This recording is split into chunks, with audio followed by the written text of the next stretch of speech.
The Royal Rumble is tomorrow night, and we got some predictions to make. What are the decisions that WWE is going to make tomorrow night? Hey, there's going to be a lot of good decisions and a lot of bad decisions. And yes, this is my first video, as you guys might know, right here on the Broken Havoc podcast, the podcast that talks about everything in and outside of the ring of professional wrestling. Right now, we're going to be discussing the Royal Rumble that's going to happen tomorrow night. Roll it.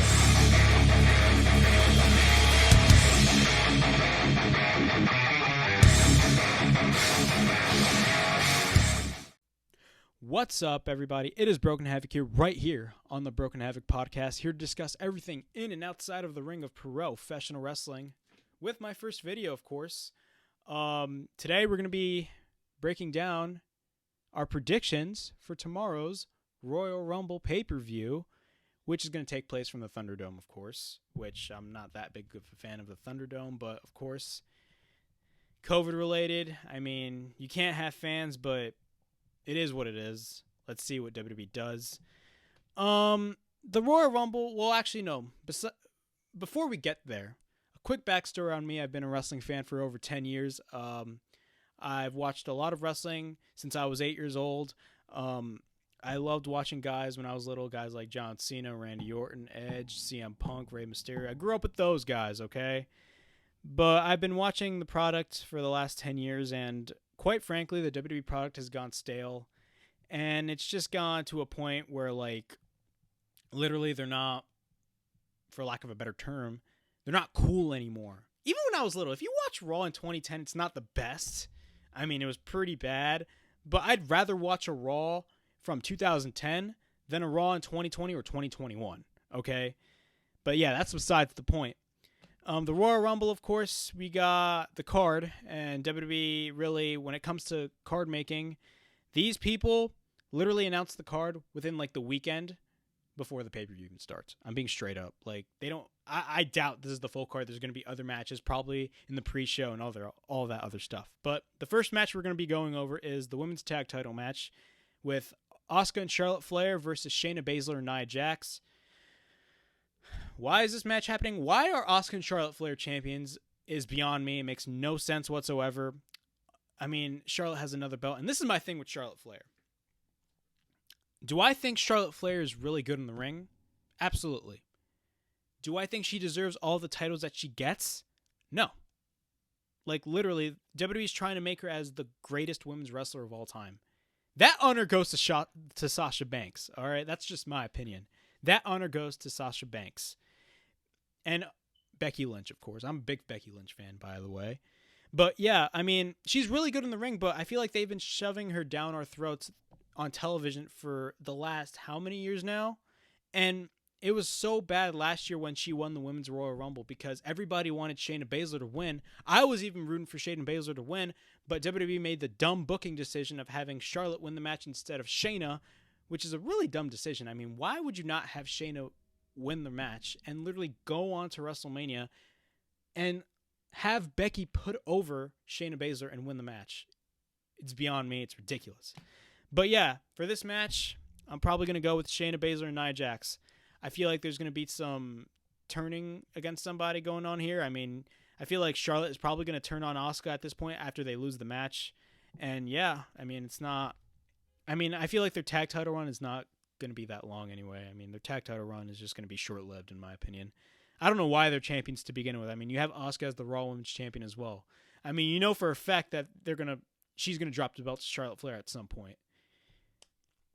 But yeah, that's the first match. Next up, we got the SmackDown Women's title match between Sasha Banks versus Carmella. I will say this. Carmella is doing a really good job with her new character. I really like her new character. Sasha Banks, of course, so awesome in the ring. Her character's awesome. All that stuff. And, of course, she's the champion, of course. And I think she's not going to drop the belt. I think I think Sasha Banks is going to retain the title against Carmella in this match. Carmella's doing a really good job. I feel like this is going to be a pretty competitive match between the two. I mean, Carmella's doing a really good job with her new heel character, but I think Sasha's going to win this match, and I believe I know for a fact she's probably going to hold on to the belt at Mania, And yeah, I mean, she's going to retain the belt regardless. I don't think Carmella's ready for a title run yet. I think it's going to happen down the road, but I don't think right now is the case. All right, next match, and a match I'm really looking forward to. Roman Reigns versus Kevin Owens for the Universal title. Roman Reigns. Let's talk about Roman Reigns. Roman Reigns. Let's backtrack a few years. Remember back in 2015 at the Royal Rumble in Philadelphia where everybody wanted Daniel Bryan to win? And when he got eliminated, the crowd in Philadelphia booed the hell out of Roman Reigns because WWE, of course, wanted to make Roman Reigns the next face of the company. They wanted him to be the next John Cena, I might add, of the promotion. Didn't work out. Literally, as some fans like to call it, the Roman experiment. A lot of fans were against this, including myself. And all of that doesn't go like how do I put my words into it? A lot of fault does not go to Roman Reigns. I feel like Roman Reigns at that period of time had the potential to be a main event guy, but WWE was shoving all of this terrible dialogue on Roman Reigns, and it was just god awful. They were shoving all this terrible dialogue, suffering succotash, whatever. That's one of the things that Roman Reigns said. He was terrible on the microphone, and really the thing that, and this whole Roman experiment was going on for like from like 2015 to at least like last year before his heel turn and before he took the break off, because he pulled out of the match at WrestleMania. He didn't do the match with Goldberg, which thank the Lord that match did not happen, because I honestly think that match would have been horrible. I mean, spear versus spear. I mean, WWE loves doing that. I think it would be a really bad decision if Goldberg faced Roman Reigns this year at Mania. It'd be one of the worst matches I've probably seen, especially considering the fact that Roman's doing the best work of his career. But Roman's babyface run was so bad to the point where fans continuously were continuously booing him out of the building. This got so bad to the point where they started planning fans in the arena. Yeah, paid fans, that WWE paid fans to literally cheer Roman Reigns, and it was the most obvious thing ever. Like, if you're going to pay fans to cheer for somebody, at least make it believable. But these people, oh my God, they don't know anything. I'm sorry. But yeah, fast forward to, of course, when he came back last year at SummerSlam. Roman is a heel, and he's paired with Paul Heyman. And ever since that, Roman is doing the best work of his career. Roman Reigns is just doing the best work. The character Roman Reigns is doing the best work of his career. Honestly. His heel run is really good. Of course, he won the Universal title a week later after SummerSlam at the Payback pay-per-view, which, who knows? Why is that pay-per-view even happening a week after SummerSlam? Made no sense. But Roman Reigns is doing the best work of his career. Literally, his whole head of the table and tribal chief thing is so good. The build-up to this match, the feud between Kevin Owens and Roman Reigns was phenomenal, in my opinion. It's like the only good thing right now on WWE TV. I mean, the Hurt Business is really good as well, but really, Roman Reigns right now is the best heel, not only in WWE, but is the best heel in the business today. Don't get mad at me. I'm a big fan of Kenny Omega, but I mean, hey, look, Ultimate Dream match, Kenny Omega with Don Callis versus Roman Reigns with Paul Heyman. That's a really good dream match, which we'll probably never get in our lifetime. Well, maybe never in our lifetime. Maybe 10 years down the road. Who knows? But yeah, this whole feud was going on so well. I loved their steel cage match on the Christmas episode of SmackDown. Their steel cage match was phenomenal. Literally, Roman Reigns just getting that help from Jey Uso and literally just walking out with that heel look on his face, literally just walking out of the match, out of that steel cage, winning the match, was legit heel heat. If there was a crowd there, that would be legit heel heat right there, and he would have gotten booed, of course, because he's a heel, and that's what you're supposed to do. But literally, Roman walking out of that steel cage was just legit heel heat right there. That's how you book a heel right there. With Roman Reigns, you got, after that, they had their match at TLC, which is really awesome. And then the go-home episode before the Royal Rumble, which is happening tomorrow night, of course, they had a face-off. It was like a via satellite thing. That was the best segment of the show last night. Literally, Kevin Owens just delivered one of the best promos you could possibly give. I mean, even before that, I mean, they had the whole Adam Pearce thing where Adam Pearce was literally forced into it and forced into like this gauntlet and won the match with the help of Roman Reigns so he can get the match with Roman Reigns at the Rumble.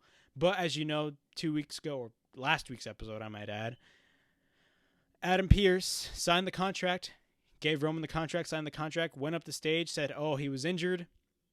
And of course, he said card subject to change, and then Kevin Owens came out, which was awesome, by the way.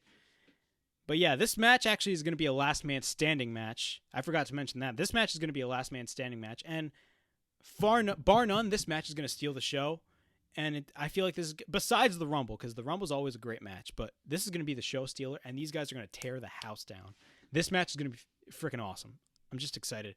But yeah, back to the whole segment from last night. That segment was just awesome. And literally, you had Roman Reigns just shutting off the satellite feed and just taking himself out of that interview. Bro, if that is not heel heat, I don't know what is. That is heel stuff right there. That's some heel tactic right there.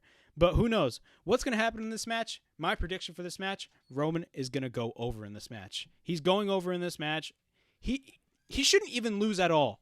This match, he shouldn't even lose whatsoever, even past the WrestleMania. Whoever he's going to face at WrestleMania this April at Raymond James Stadium, he's not losing. I mean, there was that match rumored to have with The Rock, which, yes, The Rock is a legend, but he's a big-time Hollywood star. But the story is there because Roman Reigns and Rock are from the same family.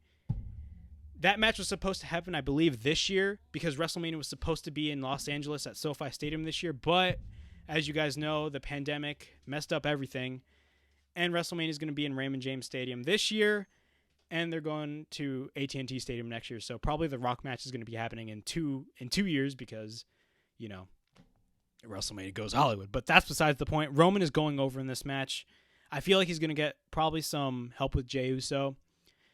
I mean, it's some heel stuff. Of course he's a heel. Of course he's going to get help from Jey Uso. But this match is going to be awesome regardless. I'm excited for this match. One match that I'm not excited for is Drew McIntyre versus Goldberg. Now, a backstory on this match. Goldberg. Ever since 2016. Now, in 2016, I remember SmackDown was the show to watch. I mean, I still watched Raw weekly, but if you compared it to SmackDown, I mean, SmackDown was awesome in late 2016. And then after Jinder Mahal won the belt at Backlash 2017, the show went downhill. But that's besides the point. When Goldberg came back in 2016, I was excited. And I'll tell you why. Goldberg hasn't been in a ring, well, in 2016. This is during 2016, I might add. Since 2004. His last match before he returned in 2016 was against Brock Lesnar at WrestleMania 20, which is considered one of the worst matches in WrestleMania history. That match was horrible.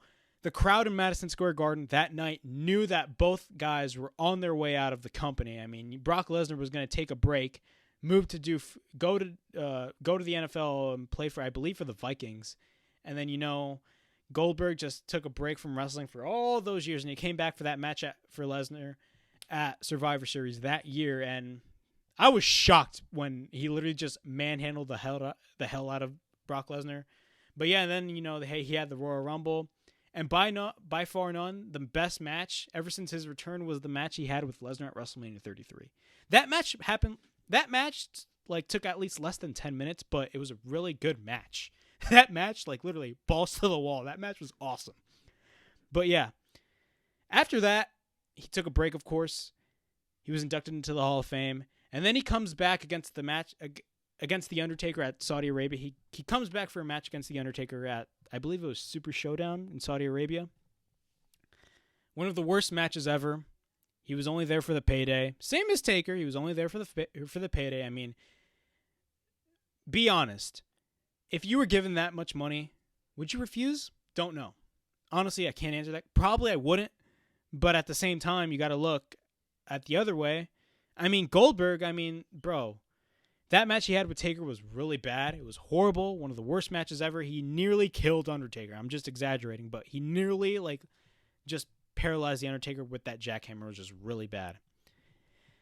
And then he had that match with The Fiend last year in Saudi Arabia, won the belt, went on to WrestleMania, was supposed to face Roman Reigns, but he pulled out due to COVID circumstances. He had that terrible match with Braun Strowman, which nobody cared.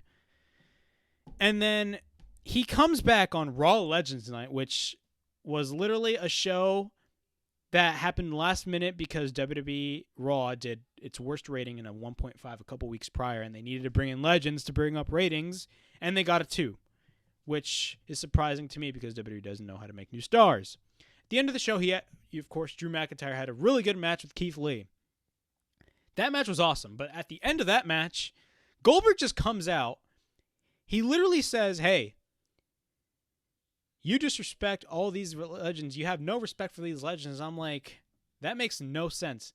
Goldberg literally says he has no respect for the legends, yet before the Keith Lee match happened, he was literally in a segment with Hulk Hogan.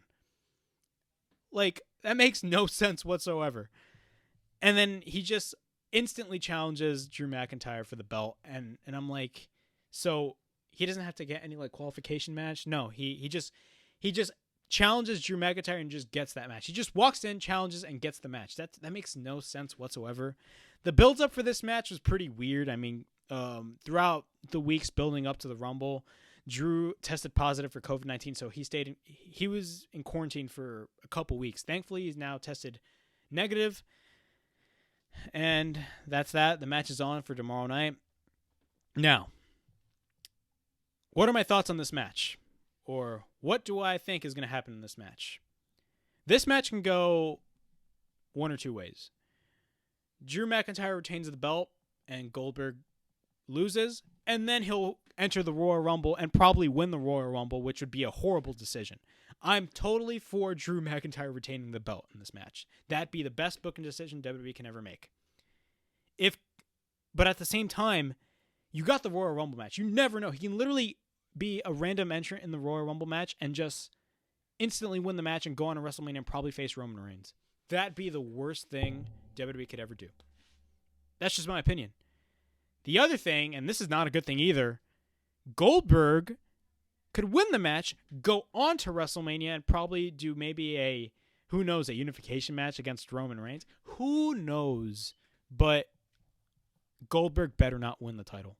Literally. He can have a match at WrestleMania, but he does not need a championship. He doesn't. This guy's in his 50s. Okay? Nothing against Goldberg. I was a fan of Goldberg. Okay? When he came back in 2016, it was awesome. I dug it. But he doesn't need a title. Okay? He does not need a title. I even forgot to mention he even won the Universal title against Kevin Owens at Fastlane in 2017. How did I forget about that? I mean, if he wins the title, do you honestly think he's going to literally keep the belt after WrestleMania? Hell no, he's not. He's not going to. He's just a part-timer. He's a part-timer. People need to understand that. And Goldberg is completely different than Chris Jericho being the first ever AEW champion. The reason why Chris Jericho was the first AEW champion was because, number one, AEW is a new promotion that somehow got a television deal with TNT. And for fans that are tuning into this new show, Dynamite, which, of course, debuted 2 years ago in October, are going to recognize guys like Chris Jericho and be like, hey, that's Chris Jericho. But the key difference between Goldberg and Chris Jericho, Goldberg did not put over anybody. If anything, Goldberg buried people. Jericho put over guys even when he was champion. Even though he won the matches, he still put over guys like Jungle Boy, MJF. He put over Sammy Guevara, who was in his own stable, the Inner Circle. He put over young talent, and that's the thing that you need to do. If you're going to utilize a legend in this day and age of wrestling, you got to have them put over young guys. Because if you don't have them put over young guys, it clearly shows you're just in it for the money and you just want that recognition and all that stuff.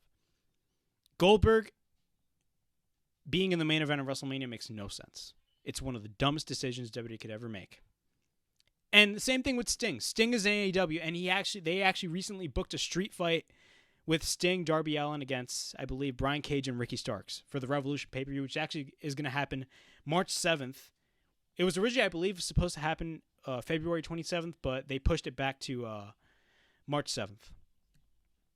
But yeah, that's besides the point. Sting is not going to bury guys. He's going to put over young talent. Goldberg, on the other hand, if they go the route which I think they're going to go, is going to literally just bury everybody. and just get like literally he's there for the payday. In my opinion, I do wholeheartedly believe Goldberg does not care about the business. He just cares about the money that he makes. And you know what? That's fine with him. Even though I do not agree with that, that's fine with him. Make the money. Just go ahead. But Drew McIntyre winning the match and retaining the belt, that's the decision. That's the decision that they need to go to. But at the same time, it can still be a lose-lose because you never know. Goldberg can just enter himself in the Royal Rumble match and probably win the damn match. And that's not a good thing. All right, we got the Women's Royal Rumble match after that. We got a couple entries here. Apparently, they're going to be announcing the number. Well, they're not going to be announcing, but tonight on FS1 on WWE Backstage, they're literally going to have a match between Natalya and not Naomi. Who was that? Tamina Snuka.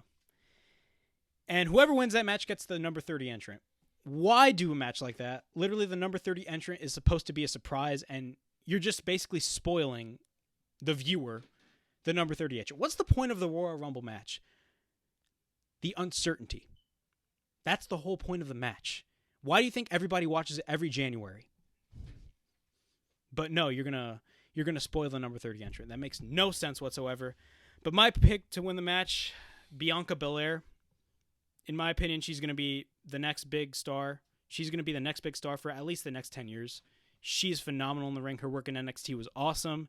She's literally going to win the belt. Or Bayley's probably going to win. And if Bayley wins, I have no problem with that whatsoever. I think Bayley is doing really well as a heel. And I think if she wins, of course, she's going to have that match with Sasha Banks at WrestleMania, which I'm not against. I think both women really put on tremendous matches, and that's my pick. Bianca Belair or Bayley are going to win the match. Now the Men's Royal Rumble. Holy crap. Now we got the Men's Royal Rumble match. There's two correct picks that are in my mind that should win the match tomorrow. And the two of them that make sense is Edge and Daniel Bryan. If they go with Goldberg, no. I will be so mad. But Edge, now I know a lot of people are going to be like, but Edge is a part-timer as well. Yes, you're right. Edge is a part-timer. But he's not a guy that wanted to retire and just... He's not a guy that wanted to retire and just instantly come back like 10 years later. That was basically Goldberg's case. Edge is different. When I first became a fan in late 2010, Edge was still wrestling. But a few months later, after WrestleMania 27, which is a horrible show, by the way, and I'm ashamed to say that's my first WrestleMania, Edge retired. Edge was forced to retire due to a neck injury. That was like really bad. And it sucked because I was starting to be a big fan of Edge.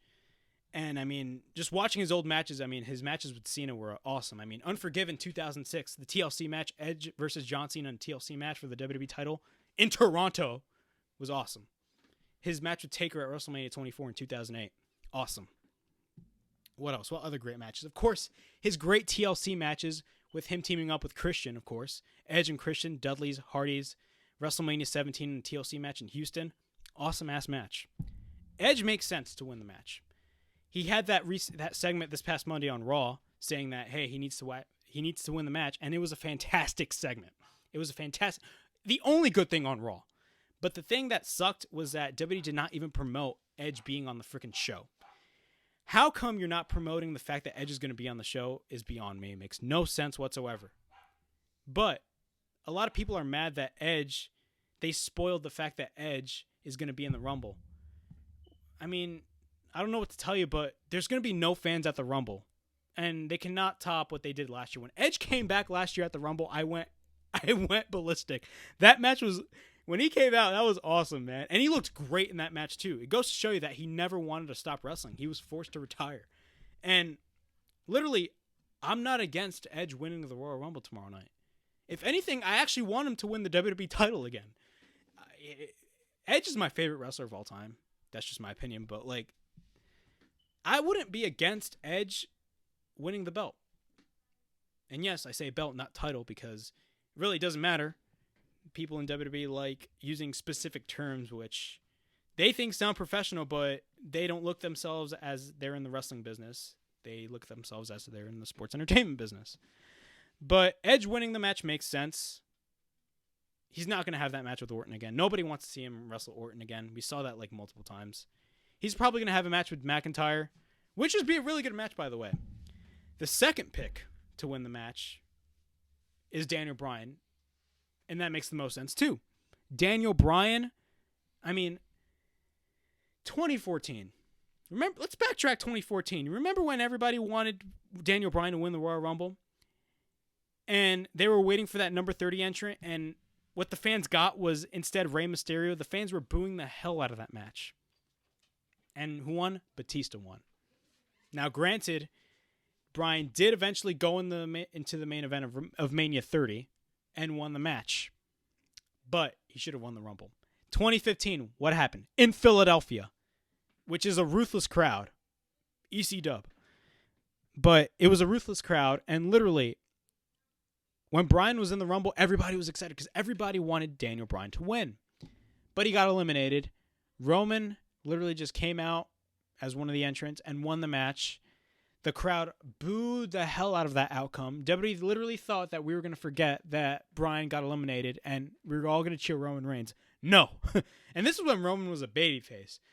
Right now he's doing phenomenal. But literally, he had The Rock come out and literally nothing changed that. The crowd in Philly just booed the hell out of that match. But Bryan makes sense to win. The reason why I say that is because the story's there. You can literally build up a feud between Roman Reigns and Bryan doesn't even have to lose. Bryan doesn't even have to lose. He doesn't even have to win. Because people always get this perception wrong. People only think that a wrestler gets buried if they lose a match. That's not the case. And I'm going to give you an example. AJ Styles versus John Cena at the Royal Rumble in 2017. Best match of the night. Best match of the night. And, of course, AJ was the champion at the time. Cena won his 16th world title. I wasn't against it because I knew he was going to drop the belt at some point. He was going to drop the belt. But that was not a burial. A lot of people said that was a burial, but it was not a burial whatsoever. If you watch a competitive match and the guy that you want to win the match loses, but still was in that really good competitive match, that's not a burial. If anything, that person that lost looked strong in that match. Now, for example, if it was like a Fiend situation, last year you had a couple spears, a couple jackhammers, and again, a couple spears against the Fiend, and the Fiend lost. Like, the Fiend barely had any offense in that match. That's a burial right there. That's a burial. Daniel Bryan should win the Rumble. It's either Edge. My predictions are either Edge or Bryan. But if I were to give it to somebody, only one person, has to be Daniel Bryan. We got the Elimination Chamber next month. You never know. There can be a WWE title number one contender Elimination Chamber match with 6 guys. Edge can probably be one of those guys and win the match. And I'm not against that. I'm really not against that. Either Edge or Daniel Bryan need to win this match. And my pick, Daniel Bryan. Daniel Bryan is going to win this match. But yeah, those are my predictions for tomorrow night's Royal Rumble match. Overall, I think it's going to be a pretty good show. Let's see how the booking goes, because if I have a small feeling that WWE is just going to mess up, because they always have a tendency to mess up every year in the Royal Rumble pay-per-view. They always have something bad in that show. Remember in 2017 where they were building the Royal Rumble as one of the best Rumbles ever because they had Goldberg, Lesnar, Taker in that match. And the number 30 entrant, everybody expected to be either Finn Balor, Goldberg, or even Kurt Angle. But then at number 30, Roman Reigns came out, and this was Roman Reigns as a babyface, by the way. They had Roman Reigns just come out in number 30, and everybody was mad. Now, granted, he lost, but still. Let's hope we don't get something like that. And I'm filming this a couple hours before WWE Backstage. They were originally going to be revealing the number 30 entrant for the Men's Rumble match, but they changed that. I believe they're only going to be revealing 1 and 2, which still sucks, but at the same time, it's the number 1 and number 2 entrant. I mean, it's better than revealing number 30. Number 30 is the important number here. Now, granted, there was a lot of guys that did not win the Rumble match by coming out number 30. Only a few. I believe Taker and Cena were one of those guys. But still, they're not. I mean, the number 30 entrant is still important. That's like the important number right there. But yeah, those are my Royal Rumble predictions. Tomorrow, I'm going to be breaking down and reviewing the Royal Rumble. And I'm probably going to be uploading that video probably on Monday morning or even after the Rumble pay-per-view. Like, I'm going to be filming and then uploading the video to you guys. And then we're going to, for this channel, we're going to be reviewing Raw. We're going to be reviewing AEW Dynamite and also SmackDown on this channel. And we're also going to have other content. We're probably going to have some art-related wrestling content, and probably we're going to be talking about topics that happened in the wrestling business and all that stuff. So make sure to hit that notification and subscribe button. And you know what? It's Broken Havoc signing out.